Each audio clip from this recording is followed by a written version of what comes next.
I'm currently recording this video from my hotel room at GDC in San Francisco. There's been a lot of talk recently about GDC from the wider public, simply because Microsoft said they're going to be talking more openly about their next Xbox here.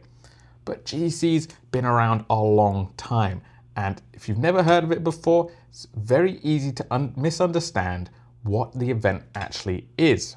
From the outside, it looks like a giant games convention. Big booths, big talks, networking, parties, all that sort of thing. But the real value of GDC is something very different. Behind all of that activity, GDC is actually one of the most important events for business. Studios come from all over the world to here, San Francisco, to form partnerships, to find funding, to find publishers, and in many cases, this event determines whether their company will survive the year. There's definitely a difference between what GDC is and what people think it is.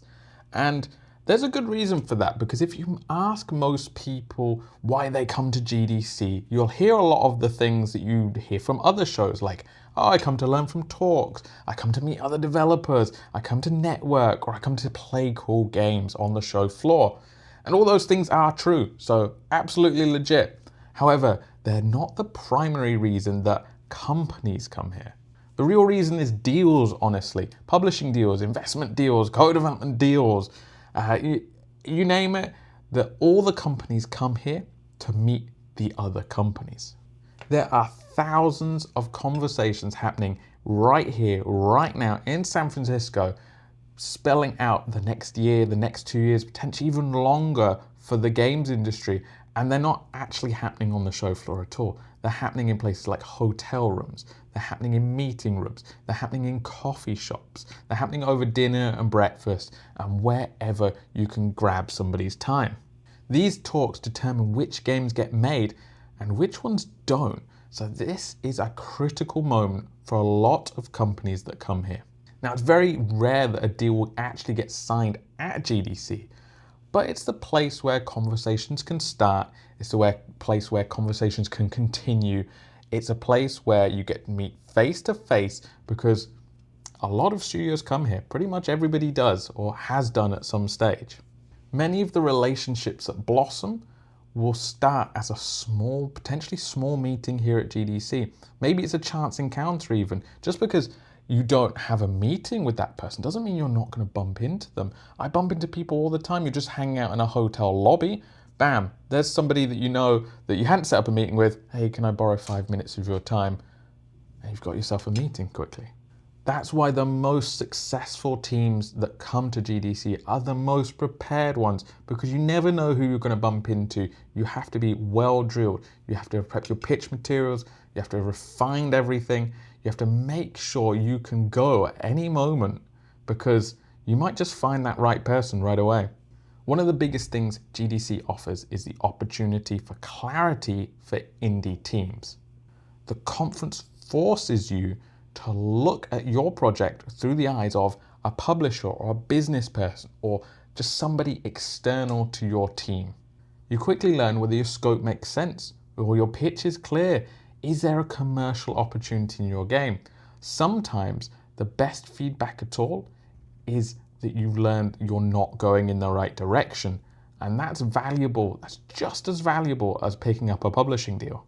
So my advice for teams, especially small indie teams coming to GDC, is prep well in advance. Make sure you know all of your numbers, you know exactly where your market fit is. You can talk to the business side of your game and your studio as well, because publisher talks, they always involve the studio as a whole. Can you ship the game you're talking about? As part of that, getting yourself prepared, jump on a platform like Meet to Match. That's my personal favorite. It's a couple $100 extra, I will warn you about that, but it's so much better than GDC's own networking features. Jump on Meet to Match. That's where all the publishers are. That's where all the other developers are. And start scheduling some meetings ahead of time. Personally, I always like to schedule in and around February, maybe end of January. February is usually best, because if people went to DICE, they are looking for follow-ups after DICE, so you can catch them then. But also it's early enough that you are still able to fit in calendar space. If you're waiting to March, most everyone will already be fully booked. Now, all that said, I do have a bit of a personal take on GDC. This is my first year back at the conference since 2019. I used to come every single year. This is my first year back since COVID, and boy, has it changed.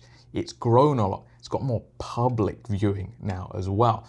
The event space is more prominent, and there's less companies here. I will say that the places that I used to go to that were buzzing, absolutely busy, slightly less busy now. Obviously, there's a few reasons for this. One is the political situation in the United States right now. Some people did not want to come as a result, and that's totally fair. There's also a shift towards Gamescom. A lot of companies now are prioritizing Gamescom in Germany over GDC. So also take this advice to Gamescom as well.